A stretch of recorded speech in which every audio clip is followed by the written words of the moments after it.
ছাত্র জনতা তার দায়িত্ব অবশ্যই পালন করবে, কিন্তু সরকারকে আমরা বলবো এটা আমরা লাস্ট চান্স দিচ্ছি।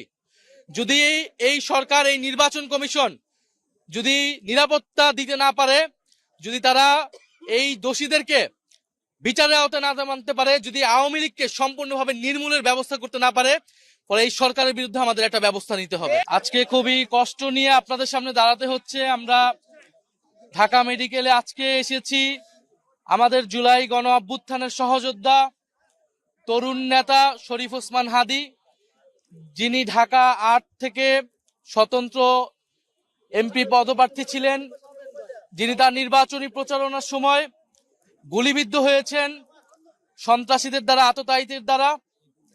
এবং যারা আমরা গণ অভ্যুত্থানে অংশ নিয়েছিলাম, আমাদের গণ অভ্যুত্থানের জুলাই যোদ্ধা, আহত, শহীদ পরিবার, তারা সবাই কিন্তু হুমকির মুখে আছে।